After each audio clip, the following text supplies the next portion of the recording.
بسم اللہ الرحمن الرحیم۔ السلام علیکم۔ آپ دیکھ رہے ہیں ڈی ڈی پی انالیٹیکا۔ ملک آج جس بحران سے دوچار ہے اس کا حل سب لوگ یہی کہتے ہیں کہ فوری طور پہ الیکشن کروا دینا چاہیے۔ الیکشن تو ایک پروسیس ہے جس کے ذریعے نئی حکومت کی بنیاد رکھی جائے گی، لیکن اس میں اصل پرابلم یہ ہے کہ وقت گزرتا جا رہا ہے اور آج اس حکومت کا جو کہ آپ یہ کہہ لیجئے کہ جو کہ ناجائز طریقے سے اقتدار میں آئی، ایسی حکومت کا چلتے رہنا وہ انتہائی خطرناک اور ملک کے لیے نقصان دہ ہے۔ ایک طرف تو انہوں نے آتے ہی اپنے کرپشن کے کیسز وغیرہ ختم کیے۔ آپ امیجن کریں کہ اس ملک کا لوٹا ہوا پیسہ کس طرح ریگولرائز کیا گیا، پھر الیکشن پروسیس کو خراب کرنے کے لیے ای وی ایم وغیرہ کو اس کو خارج کیا گیا۔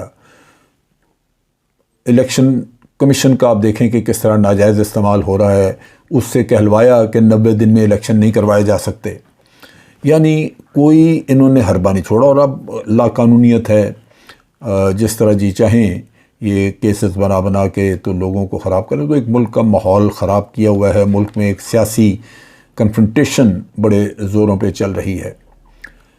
ان حالات میں جو ہمارے اقتدار میں بیٹھے ہوئے وزیر اعظم اور ان کے حواری ہیں وہ غیر ملکی دوروں پہ ہیں، اور آگے بھی جتنے دورے ہوں گے یہ بڑے فیصلے چائنا کے ساتھ کوئی کرنا ہے، رشیا کے ساتھ کوئی کرنا ہے، یہ اس حکومت کو کرنا چاہیے جو کہ اب آگے 5 سال کے لیے حکومت کرے۔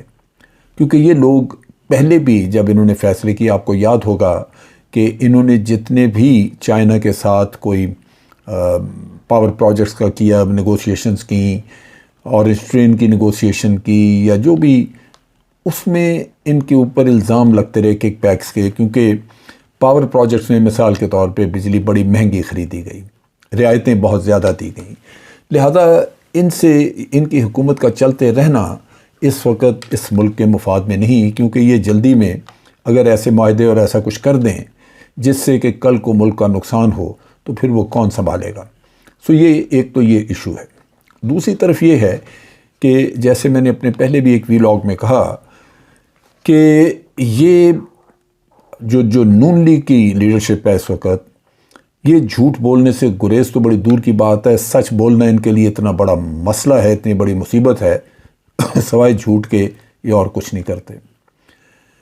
اس کی ایک بہت بڑی مثال یہ تھی کہ جاوید لطیف صاحب نے پی ٹی وی کے اوپر بیٹھ کے ایک پریس کانفرنس کی اور اس پہ توہین رسالت اور توہین مذہب وغیرہ کے الزامات عمران خان کے اوپر عائد کیے۔ دہشت گردی کا پہلے ہی مقدمہ ہے۔ آپ ذرا سوچئے کہ جو حکومت قانون کا اتنا غلط استعمال کرتی ہو اور اتنی انتہائی ریاکاری اور بے ایمانی کے ذریعے وہ کاٹ چھانٹ کر کے تو یہ باتیں نکال کے آگے کرے، اس حکومت سے آپ کیا توقع کر سکتے ہیں؟ وہ عوام کا خیال کیا کرے گی؟ وہ تو اسی جوڑ توڑ میں پھنسی پڑی ہے۔ زبردست کام جو ہوا آج وہ یہ تھا کہ حامد رضا صاحب جو کہ سنی تحریک کے لیڈر ہیں، انہوں نے آج ایک پریس کانفرنس کی، اور پریس کانفرنس میں انہوں نے بڑا واضح طور پہ بتایا کہ ایک طرف عمران خان ہیں اور دوسری طرف میاں نواز شریف۔ انہوں نے حلفیہ کہا کہ نواز شریف سے ان کے حامد رضا کے اپنے والد جو کہ سنی تحریک کے لیڈر تھے، وہ زمانے میں ایم این اے بھی تھے، نیشنل اسمبلی میں کے ممبر تھے، سعودی عربیہ گئے اور سعودی عربیہ میں خانہ کعبہ میں بیٹھ کے میاں نواز شریف سے جب ملاقات ہوئی تو انہوں نے استفسار کیا، پوچھا میاں نواز شریف سے کہ آپ ایک معاہدے کے تحت مشرف کے ساتھ ایک معاہدہ کر کے تو ملک سے باہر آئے ہیں؟ تو انہوں نے کہا نہیں، میں نے کوئی معاہدہ نہیں کیا۔ آج حامد رضا یہ کہہ رہے تھے کہ جو شخص خانہ کعبہ میں بیٹھ کے جھوٹ بولتا ہے، آپ موازنہ اس کا کرتے ہیں اس آدمی سے جو کہ مدینہ میں حاضری دیتا ہے ننگے پاؤں، روضہ رسول تک جاتا ہے ننگے پاؤں اور سر جھکائے وہاں پہ پہنچتا ہے۔ انہوں نے آج عمران خان کی وہ دینی خدمات تمام سامنے رکھیں اور ان کا بتایا کہ کس طرح ریاست مدینہ بنانے کے لیے وہ کوشاں رہے۔ کس طرح انہوں نے یہ توہین رسالت کا جو یا اسلام فوبیا کے بارے میں یونائٹڈ نیشن میں کس طرح آواز اٹھائی. یہ ایسی چیزیں ہیں اگر آپ ان کو سامنے رکھیں تو آپ کا دوسری طرف ایک ایسی پارٹی سے موازنہ ہو رہا ہے جو مغرب میں جب جاتے ہیں تو وہاں کہتے ہیں کہ ہم بڑے لبرل پارٹی ہیں. مسلم لیگ تو بہت لبرل پارٹی ہے، یہ تو عمران خان ہے جو کہ طالبان خان ہے.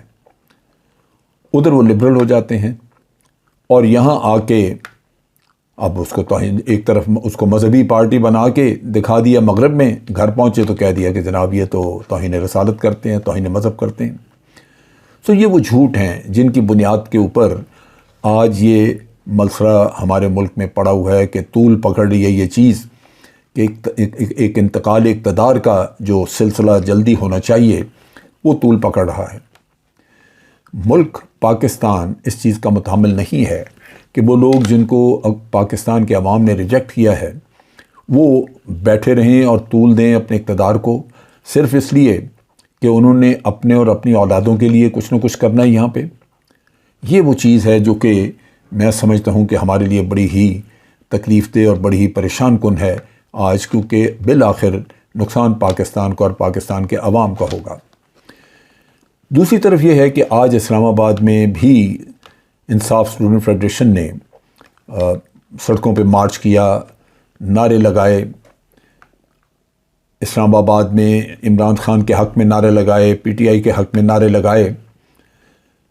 اب اگر یہ سلسلہ بڑھتا جائے اور کل کو شہر بند ہونے شروع ہوں، جو کہ بالکل اگر احتجاج شروع ہو جاتا ہے تو ہوں گے، تو کیا پاکستان کے کاروباری طبقے کا، پاکستان کی معیشت کا مزید نقصان نہیں ہوگا؟ خود غرضی کی بھی ایک لمٹ ہوتی ہے. آپ اپنے مفاد میں حکومت کے مزے لینا چاہتے ہیں لیں، لیکن آپ کو سوچنا چاہیے کہ آپ صرف اور صرف اپنی ذات کے لیے حکومت کر رہے ہیں، ورنہ آپ کے پلے ہے کچھ نہیں.